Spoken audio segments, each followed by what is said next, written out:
Hello and welcome to the What Northern Ireland Means to Me podcast, presented by me, Julia Paul. This series has been produced by Shared Future News to mark the centenary of Northern Ireland and is funded by the Heritage Fund on behalf of the Northern Ireland Office. Shared Future News provides information and personal stories on the topics of peace building, reconciliation and diversity to a Northern Ireland audience and beyond. In this episode, the writer and commentator Malachi O'Doherty tells us what Northern Ireland means to him. I think in some ways there's a wave pattern in history in Northern Ireland, and the wave pattern being one between trouble and peace. A lot depends on where you were born on that wave. I was born in a peaceful wave, in a dip if you like, in 1951. The state was 30 years old then. Obviously as a child I had very little consciousness of politics. I had some consciousness very early on of sectarian division, but not of sectarian violence. And then I saw the crest rise, and it peaked, I suppose, when I was 20, 21. So I came into the Troubles phase with an awareness of what preceded it. The most powerful motivation to travel was the violence here in 1972. And went to England, and from there travelled on a few years later to India and came back in 79. I mean, people talk about the 80s and the 90s as the height of the Troubles. I mean, it's complete nonsense, because by 79 we were already going back down into the trough, you know. Certainly there was a lot of violence. The hunger strikes had yet to happen, but it was a way of life that you could live in 1980 that you could not live in 72. I am not committed to the unification of Ireland, and I am not adamantly opposed to it ever happening.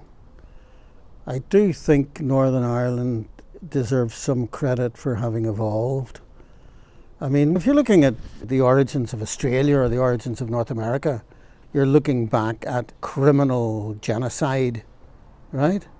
And still in all, people can adapt to celebrating that the emergence of a modern democracy in the United States and in Australia are good things worth marking. So I think it's churlish to acknowledge that and to say that you could never celebrate Northern Ireland. But there aren't many places in the world that are a lot better than this, you know. I've heard people say things like, oh, Northern Ireland's a third world country, it's post-colonial, it's a victim of oppression, it's suffering apartheid. I'd say, would you ever go and catch yourselves on? Would you ever go and look at what apartheid was? Would you ever go and look at what life is like in a third world country, you know? There is a problem of deep sectarian division in this state. The potential for political players to irritate the fault line is still there. And the potential for people to respond to that irritation and seek opportunity to create mayhem through violence is still there. My generation, born into the trough, didn't stop that happening in 1970. And the gorgeous, affable, well-intentioned young people of today might not hold it back the next time either. Maybe what we're looking at is something like, if you look at the wave pattern of a boing, you know, as the frequency dies down, the wee troughs, the wee waves get shorter and shorter. So we're maybe looking at something like that.